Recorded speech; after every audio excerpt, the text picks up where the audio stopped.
What if surviving just one day meant getting everything right? In this desert, temperatures can exceed 60 degrees. Water is almost non-existent, and every mistake comes with a cost. Yet somehow, life still persists. In the heart of Iran, survival is not about strength. It's about timing. And today, that timing will decide everything. Few places on Earth challenge life as harshly as the deserts of Iran. Across vast salt flats, shifting dunes, and rocky plains lie two of the most extreme environments on the planet, the Dasht-e-Lut and the Dasht-e-Kavir.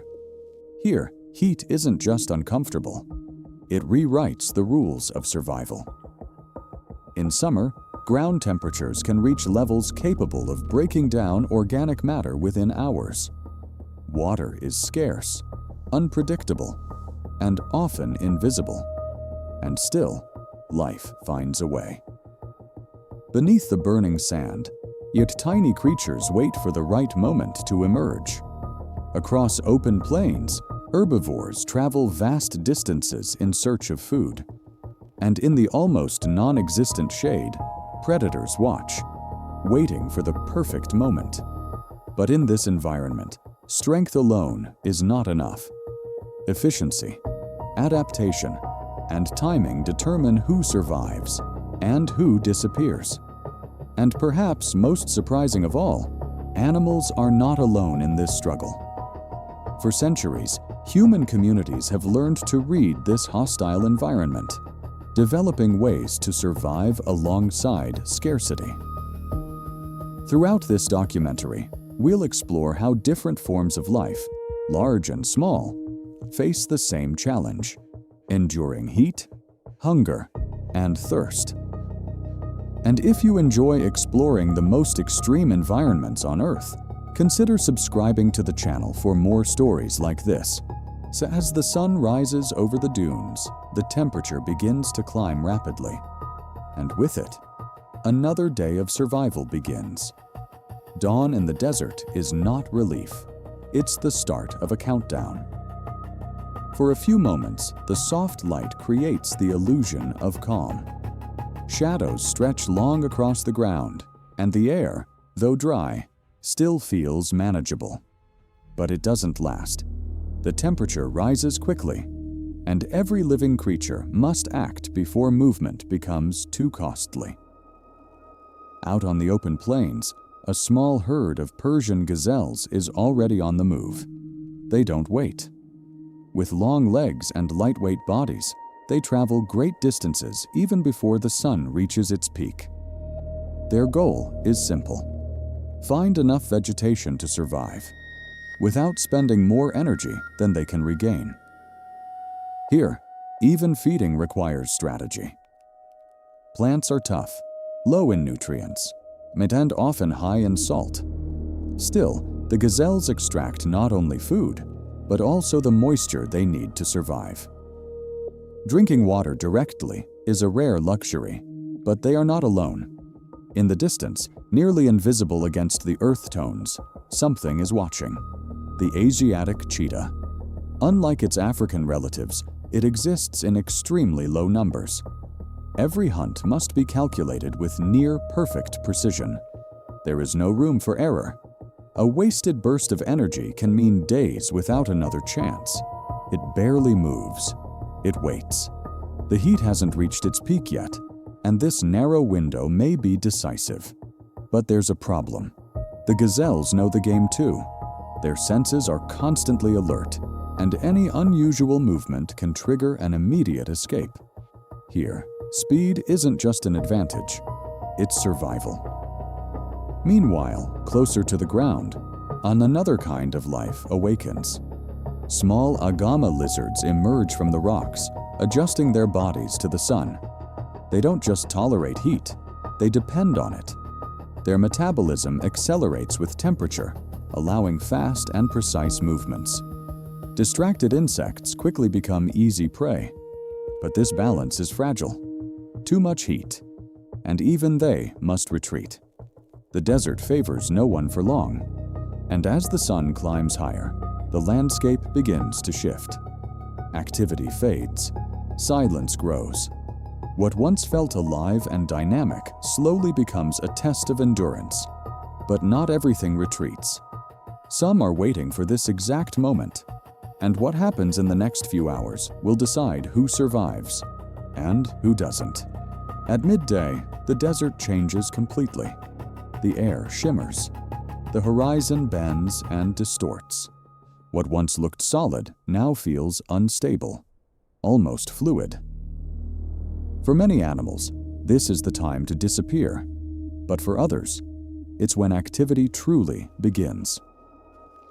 Just beneath the surface, a few centimeters below the scorching sand, lies a hidden world, a place where temperatures can be significantly lower, sometimes by as much as 20 degrees, enough to sustain life. What most people don't realize is that the surface itself can be far more extreme than the air above it. Ground temperatures here can exceed the surrounding air by more than 30 degrees. For animals living at this level, that difference is critical. It can mean the line between movement and collapse. From that narrow margin, a desert scorpion emerges. Its movements are precise, economical. Each step is calculated to minimize contact with the heated surface. It doesn't rely on strength, but on accuracy. Tiny sensors in its legs detect the faintest vibrations. A walking insect, a misstep, a moment of distraction. That's all it takes. In a fraction of a second, the strike happens. Here, speed isn't just an advantage, it's invisibility. Above the surface, something else patrols the sky. A golden eagle glides along rising thermal currents, barely moving its wings. It turns heat into lift, conserving energy while scanning the ground below. From above, every movement matters. A running lizard, a hesitant rodent, a shadow out of place. But even here, precision has limits. Extreme heat can push aerial predators to their edge. Every descent must be calculated. Every attempt must count. There's no room for repetition. Back on the ground, tension continues to build. The gazelles begin to spread out, increasing the distance between individuals. It reduces competition, but raises exposure. A constant trade-off: safety in numbers, or efficiency in survival. And somewhere within that shifting balance, the cheetah still watches, unmoving. Minutes pass, maybe longer. Its body is built for explosive speed, not endurance under this kind of heat. If it moves too soon, the cost could be irreversible. But waiting carries its own risk. The moment may disappear. In the desert, time isn't just passing, it's being spent. And those who survive here understand exactly how to use it. As the heat intensifies, one thing becomes unavoidable. This is not just a struggle between predator and prey. It is a negotiation with the environment itself. And soon, something will have to give. At the peak of the heat, the desert becomes almost uninhabitable, or even the wind feels hot now. Most animals retreat, seeking shelter in burrows, crevices, or whatever shade they can find. Visible activity nearly disappears, as if life itself has been paused. But that's only an illusion. Beneath the surface, survival continues, and above it, only the most resilient remain. Among them is the desert fox, an opportunistic hunter that understands the harshest hours of the day. Unlike the cheetah, it doesn't rely on bursts of speed. Its strategy is different: persistence, sharp hearing, and an impressive ability to cope with scarcity. It moves carefully, alternating between short bursts and brief pauses. Its large ears don't just detect sound, they also help release excess heat. A small detail that makes all the difference. It stops, tilts its head. Something beneath the sand. It begins to dig. Sand scatters quickly. The window is short. And suddenly, a small rodent breaks free, trying to escape. It doesn't get far. Here, opportunities are never wasted. Meanwhile, kilometers away, another predator prepares to enter the scene. The caracal, more reserved, more silent, and remarkably efficient. Its movements blend into the uneven terrain. Unlike the cheetah, it relies on short ambushes, using whatever cover it can find, even the smallest advantage. A slight rise in the ground, a shadow cast by a rock. Any detail can be used, but the heat takes its toll, even on the most skilled. Breathing becomes heavier. Energy must be carefully managed. One mistake, one miscalculation, and the effort is lost.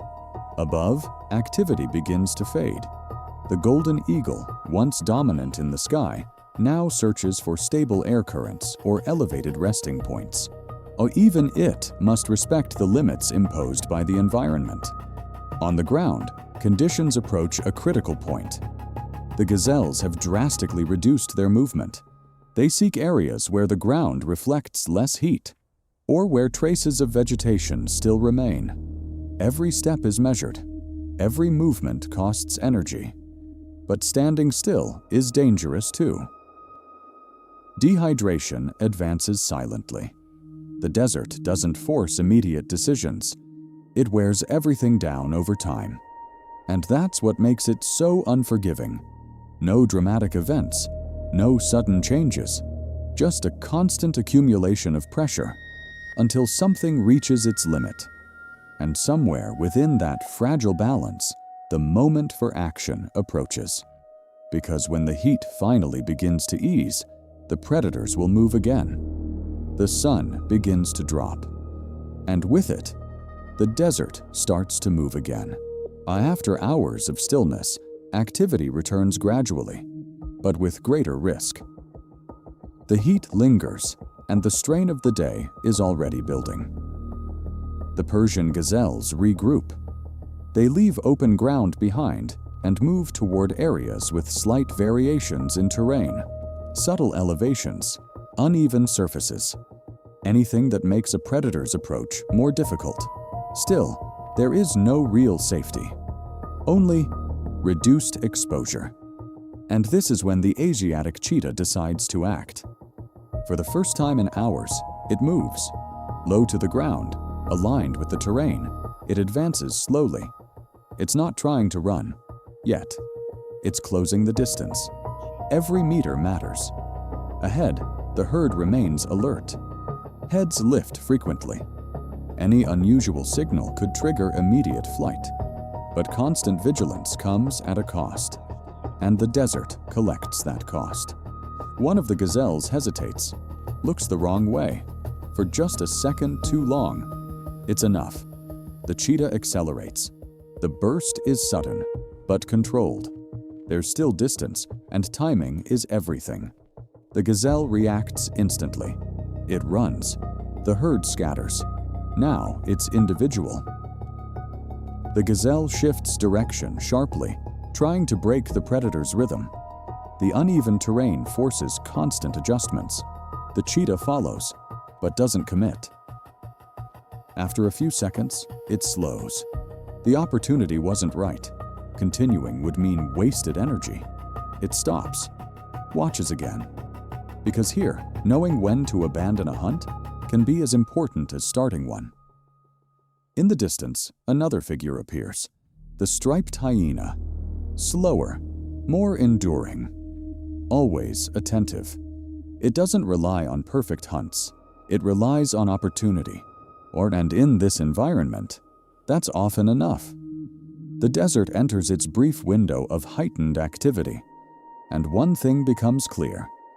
Not every hunt ends in success, but every attempt shapes the next.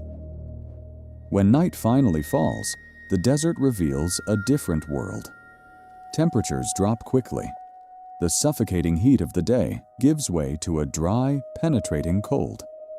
For many animals, this is the moment to recover lost time. And in the absence of light, new predators emerge. Darkness becomes an advantage, especially for those who know how to use it. Among them is the desert snake, Almost invisible against the sand, it doesn't rely on constant motion, but on absolute precision. Heat-sensitive receptors allow it to detect subtle temperature differences, enough to locate hidden prey. It moves sideways, minimizing contact with the still warm ground.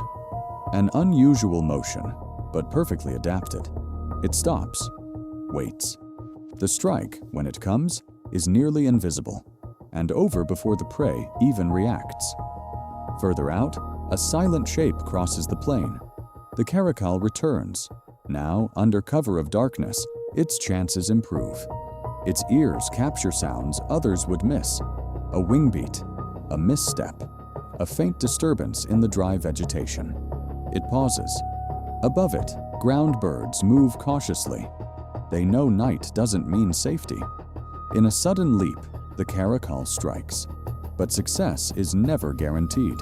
The bird escapes. Barely. And that's part of the system. Here, failure is common. Survival is persistence. Further away, the striped hyena continues its solitary patrol. Guided by an exceptional sense of smell, it covers vast distances, connecting different parts of the ecosystem. What one predator leaves behind, another uses. Nothing is wasted. Even the smallest remains can sustain life. And beneath the surface, activity continues. Insects, scorpions, and small vertebrates turn the ground into a network of unseen interactions. Every inch of the desert holds movement. But the night has its own dangers. Temperatures keep falling. And for some heat-adapted species, the cold can be just as dangerous as the daytime sun. Once again, balance is tested. And as the hours pass, the desert approaches a brief moment of stability. A short interval before everything begins again. Because here, there is no true rest, only continuous adaptation. In Iran's deserts, water rarely appears the way we expect. There are no permanent rivers, no stable lakes, and yet, life continues.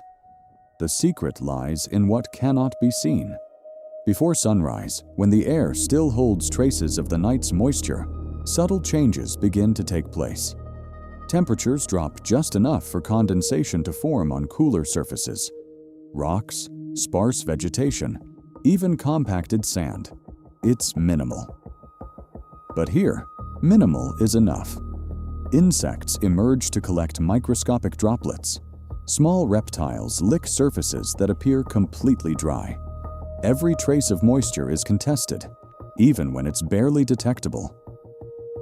Further across the landscape, the Persian gazelles resume their movement. They don't search for water directly. Instead, they rely on scattered vegetation that retains small amounts of moisture. Their bodies are highly efficient, extracting as much hydration as possible from every plant they consume, drastically reducing the need to drink. It's a critical adaptation, because in this environment, relying on open water sources would be a dangerous weakness. But not every species has that advantage. And this is where one of the desert's most effective strategies emerges. Beneath the surface, sometimes several meters deep, lie natural reservoirs fed by distant rainfall. Rare events, but enough to sustain underground moisture for long periods. Some animals know where to find them. Others follow those who do. Faint trails begin to appear across the terrain. Paths repeated over generations. Routes connecting feeding grounds to places where moisture still lingers. And wherever water exists, even hidden, life gathers. And where life gathers, risk follows. The Asiatic cheetah approaches one of these routes again. It doesn't need to find water. It needs to find those who do. The strategy shifts. Instead of chasing, it anticipates. It observes patterns, learns timing, reads behavior. It becomes less reactive and more precise. Meanwhile, another presence emerges. The striped hyena, guided by scent over long distances, moves toward the same area. different species, same resource, and inevitably, proximity increases tension, but the desert rarely offers direct confrontation. Here, conflict is subtle. It's about arriving first, noticing sooner, making fewer mistakes. As daylight returns, one thing becomes clear. Water may be invisible, but its influence is everywhere. It shapes movement, behavior, and survival itself. And in the hours ahead, this quiet competition will intensify, because when many depend on very little, not all will succeed. The heat begins to ease, and with it, movement returns. The herd of Persian gazelles stays tightly grouped. After days under pressure, their behavior has changed. They move closer together, more alert, more synchronized, harder to break, but never perfect. At the edge of the group, one individual drifts just slightly out of alignment. It's subtle, but enough. The Asiatic cheetah has been watching for this exact moment. Its body remains low, almost pressed into the terrain. Every movement is controlled, every step measured to avoid unnecessary effort. The wind shifts lightly across the plain. Favorable. It moves, slowly, carefully, using small variations in the ground, shallow dips, slight ridges, to stay hidden just a little longer. The distance closes. 70 meters, 50, 40. Now, there is no turning back. Its posture changes.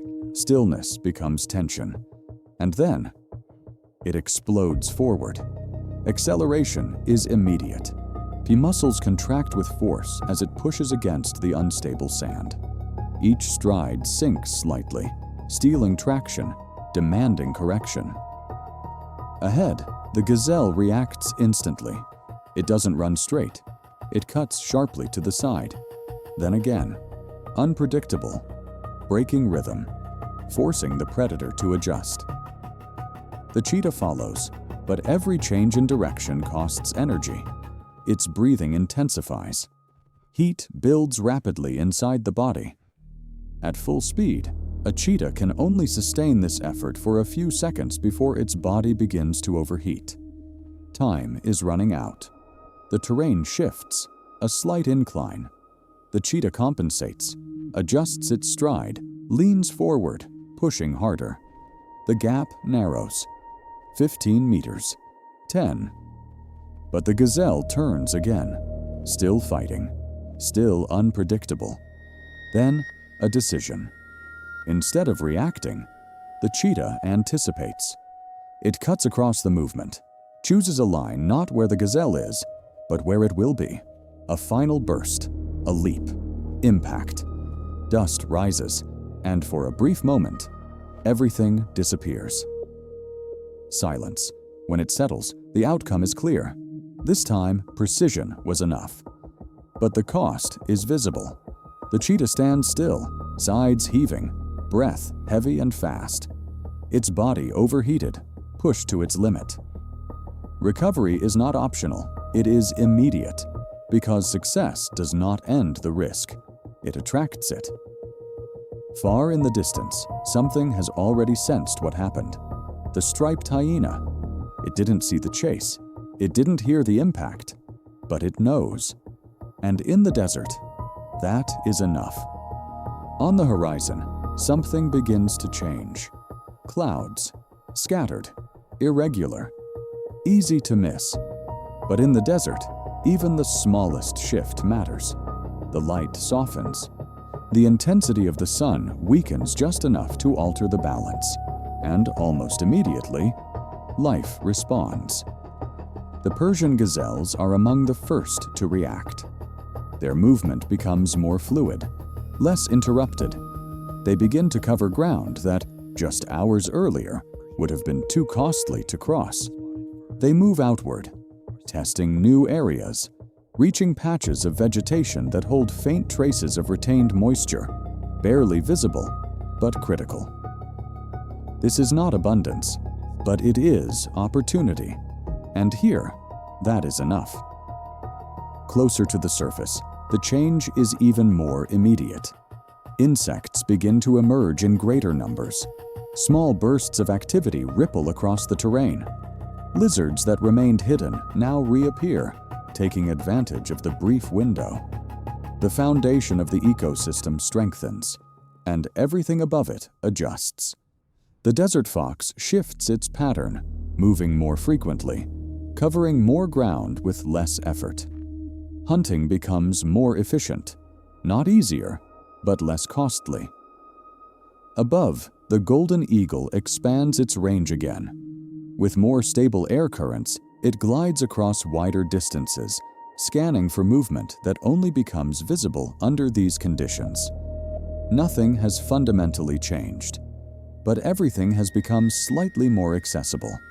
And that difference reshapes behavior. The Asiatic cheetah, already fed, does not engage.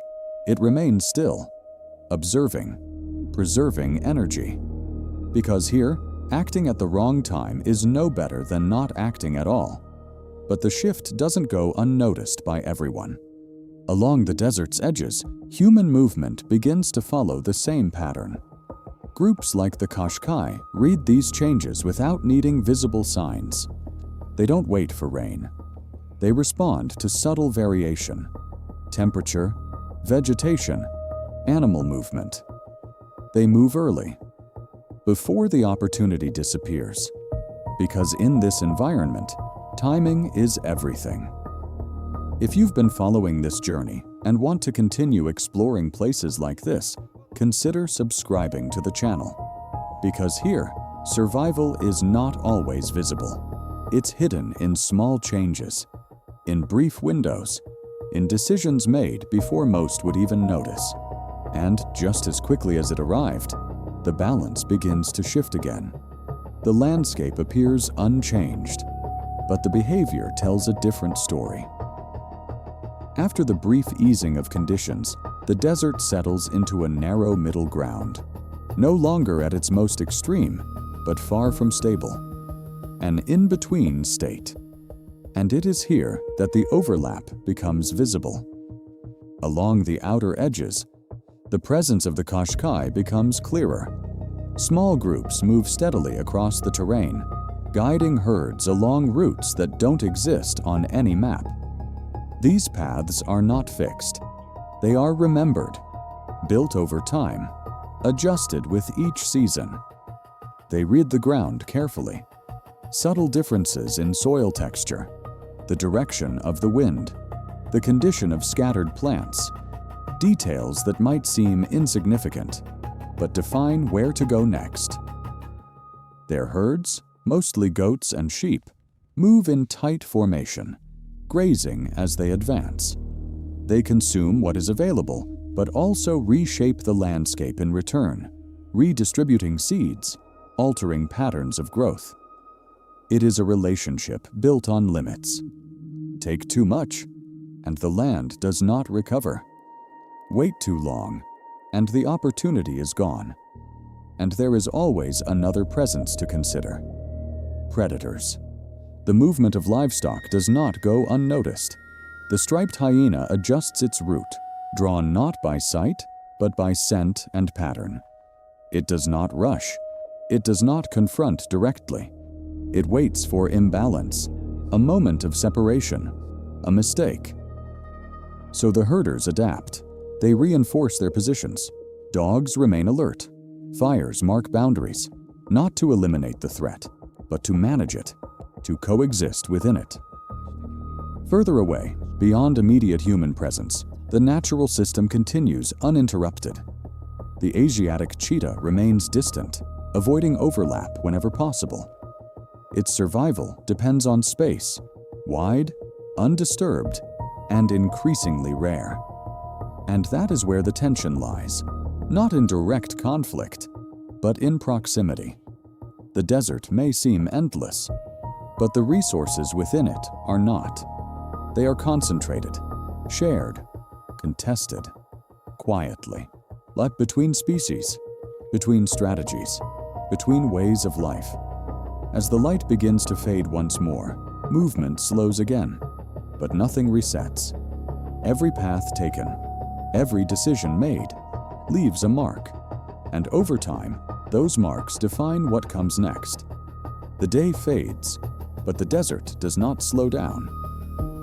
As the light softens, details begin to emerge, tracks etched across the sand in every direction, fresh lines crossing older ones, silent records of decisions made just hours ago. Some led to survival, others ended here. What remains of the gazelle is no longer a single story. The body has already begun to change. First, the larger scavengers take their share. Then, the smaller ones move in. Insects gather. Larvae spread beneath the surface. Microorganisms begin their work. What was once muscle and movement is gradually broken down, reduced, and returned to the soil. Nothing lingers. Nothing is preserved. Energy moves on, and that movement sustains everything. Not far away, the Asiatic cheetah has already left. It cannot afford to stay. Its survival depends on distance, on space, on the ability to move before the next opportunity disappears. Remaining here too long would mean risk, competition, exposure, wasted time. Elsewhere, the gazelles adjust. The herd is smaller now, tighter, more aware of the edges, of separation, of silence. No lesson was taught, but something changed. Closer to the ground, life continues without pause. The smallest organisms, unseen, unnoticed, carry out the most consistent work, breaking down what remains, rebuilding what comes next. They don't react to tension. They maintain continuity.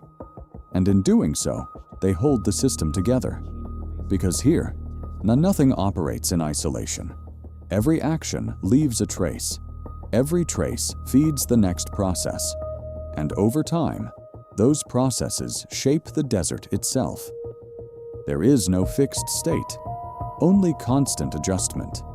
Along the edges of this environment, human communities follow the same principle.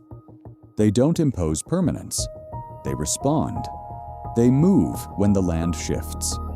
They leave when it no longer provides. Because staying beyond the limit is not resilience, it's failure. Everything here depends on reading the moment, on recognizing when to act and when to leave. As night settles in once again, the desert reaches a temporary balance, not because it has become stable, but because everything within it has adapted. For now. Tomorrow, it will change again. In Iran's deserts, life does not dominate.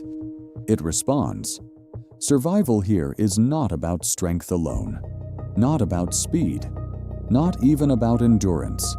It is about precision, the ability to act at the right moment and to stop at the right moment. The Asiatic cheetah does not rule this land. It depends on it. The gazelles do not overcome the desert. They adjust to it. Even the smallest, nearly invisible organisms sustain everything that exists above them. And at the margins of this landscape, humans follow the same rule. For generations, they have understood something essential. Control is not an option, only awareness, only adaptation. Because the desert does not change for those who enter it. They must change for the desert. And that is what makes this place so rare. In a world where much of nature has been reshaped, this remains an environment where the rules still hold. Direct, unforgiving, exact. And nothing is given. Everything is negotiated, day after day. And as darkness spreads once more across the dunes and plains of Iran, the cycle continues. Silent, precise, uninterrupted. If you followed this journey to the end, there is more to discover. Other environments, other extremes, other ways life persists. Because in the end, it's not about who is strongest. It's about who understands when and how to adapt. Until the next story.